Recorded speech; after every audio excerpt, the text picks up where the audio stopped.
Shpresohen akuzat në distancë mes Partisë së Legalitetit dhe komunitetit me prirje homoseksuale.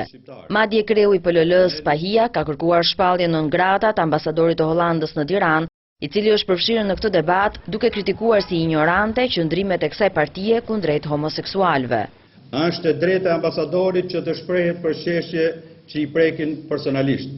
Por ai nuk duhet të dalë jashtë rolit dhe statusit diplomatik e të lëshoj fyrje ndaj deputetëve dhe zyrtarëve të vendit ku shërben.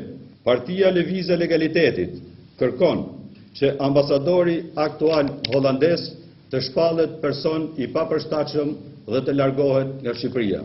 Nga ana e tyre, shoqatat që përfaqësojnë këta persona kërkojnë shpalljen e PLL-s antikushtetuese.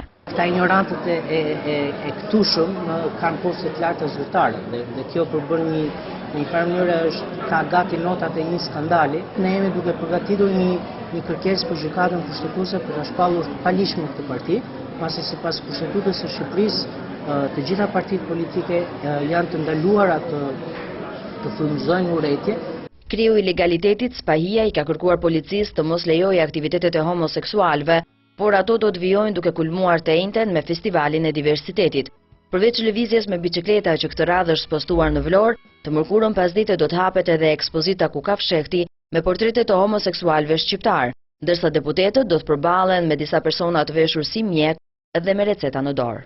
Bëjmë një aksion ndërgjegjësues me politikanët duke u shpërndarë atyre informacion rreth homofobisë, duke pasur parasysh që ka disa raste të theksuara të politikanëve të papërgjeshëm që homofobinë e tyre tentojnë ta reklamojnë edhe në media.